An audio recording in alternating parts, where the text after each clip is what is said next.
Con sentenza del 17 aprile il TAR Sicilia Palermo ha dichiarato improcedibile il ricorso proposto contro il comune di Oppolo Giancaxio da un comitato di cittadini proprietari di alcuni immobili siti nei pressi di un impianto industriale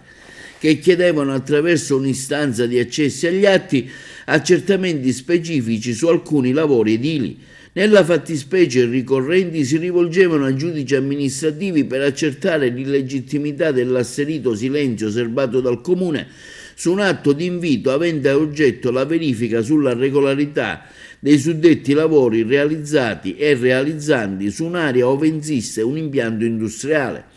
Il comune di Oppolo Giancaxio, rappresentato e difeso dall'avvocato Francesco Cristian Schembri del Foro di Agrigento, si costituiva in giudizio dimostrando la bontà dell'attività amministrativa della pubblica amministrazione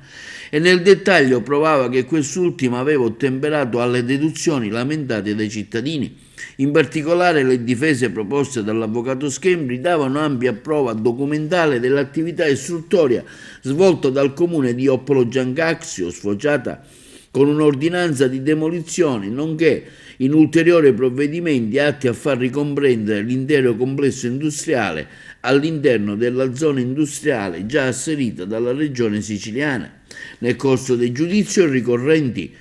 prendevano dunque atto dell'avvenuto intervento del Comune e chiedevano al giudice amministrativo di dichiarare la cessazione della materia del contendere. Il TAR Sicilia Palermo, accogliendo le difese dell'avvocato Schembri, dichiarava pertanto improcedibile il ricorso.